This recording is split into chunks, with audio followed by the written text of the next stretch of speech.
श्री स्वामी समर्थ. नमस्कार मंडळी, श्री स्वामी समर्थ MPT या आपल्या यूट्यूब चॅनलमध्ये तुम्हा सर्वांचे अगदी मनपूर्वक खूप खूप स्वागत आहे. तर आजच्या व्हिडिओमध्ये आपण पाहणार आहोत 8 एप्रिल 2024 रोजी सोमवती अमावस्या आहे आणि या दिवशी आपण चुकूनही कोणती कामे करू नयेत याबद्दलची माहिती तुम्हाला मी आजच्या व्हिडिओमध्ये देणार आहे. त्यासाठी आजचा व्हिडिओ शेवटपर्यंत नक्की पहा. चॅनेलवरती नवीन असाल तर चॅनेलला नक्की सबस्क्राईब करा. चला तर लगेचच व्हिडिओला सुरुवात करूयात. जी अमावस्या सोमवारी येते त्या अमावस्येला सोमवती अमावस्या म्हणतात. या अमावस्येच्या दिवशी स्नान आणि दानाला विशेष महत्त्व आहे. असं म्हणतात की अमावस्येच्या दिवशी पवित्र नदीत स्नान केल्यामुळे अक्षय पुण्य प्राप्त होतं आणि सोमवती अमावस्या ही तर खास आहे. तर पितरांची पूजा या दिवशी केली जाते. तसेच माता पार्वती आणि भगवान शिव यांची सुद्धा विधिवत या दिवशी पूजा केली जाते. असं मानलं जातं की या दिवशी पूर्वज प्रसन्न होतात आणि वंशजांना त्यांचा आशीर्वाद प्राप्त होतो. ज्योतिषशास्त्रानुसार पूर्वजांच्या आशीर्वादाने व्यक्तीसाठी प्रगतीचे नवीन मार्ग खुले होतात. कुटुंबात सुख शांती नांदते. पूर्वजांना राग आला तर वंशजांना कठीण प्रसंगाला सामोरे जावं लागू शकतं. घरात कलह निर्माण होऊन व्यक्तीच्या प्रगतीत अडथळे निर्माण होतात. त्यामुळे सोमवती अमावस्येच्या दिवशी चुकूनही काही कामे करू नयेत असं सांगितलं जातं. सोमवती अमावस्येच्या दिवशी पितरांना जल अर्पण अवश्य करावं. या दिवशी चुकूनही पितरांचा अनादर होईल असे कृत्य करू नयेत. गाय, कावळा, कुत्रा या प्राण्यांना अन्न खायला द्यावं, तसेच पाणी प्यायला द्यावं. हे अन्न पितरांना मिळतं असं म्हणतात. त्यामुळे अमावस्येच्या दिवशी चुकूनही या जीवांना त्रास देऊ नका. तुम्ही तुमच्या घरामध्ये जे काही अन्न शिजवलं असेल तर त्यातील काही भाग हा प्राण्यांना नक्की द्या.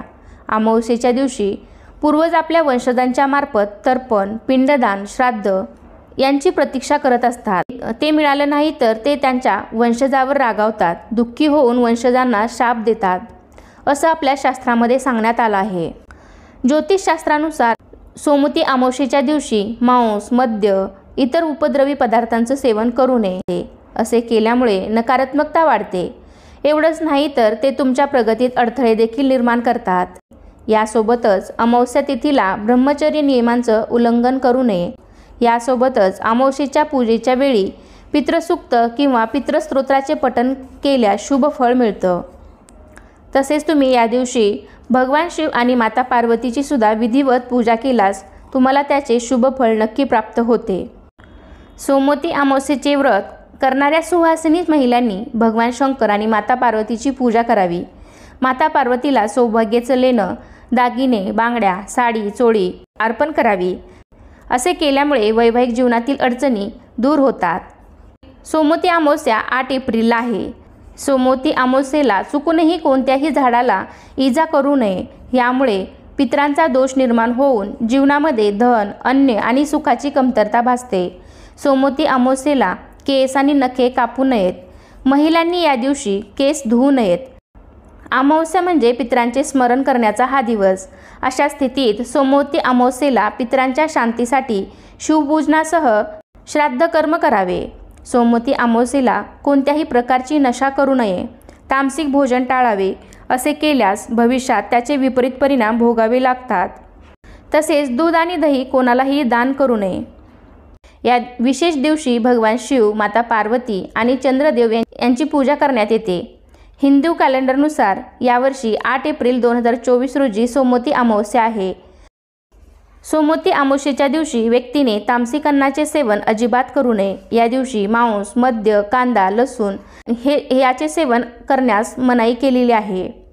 तसेच या दिवशी घरामध्ये वादविवाद होऊ नयेत याची विशेष काळजी घ्यावी. तसेच या दिवशी वाईट शब्द कोणाला बोलू नये. सोमवती अमावस्येच्या दिवशी व्यक्तीने खोटे बोलणे टाळावे. यासोबतच या दिवशी ब्रह्मचर्याचे पालन करावे. तर आजच्या व्हिडिओमध्ये मी तुम्हाला सोमवती अमावस्येच्या दिवशी काय करावे, काय करू नये याबद्दलची अशी संपूर्ण माहिती देण्याचा प्रयत्न केलेला आहे.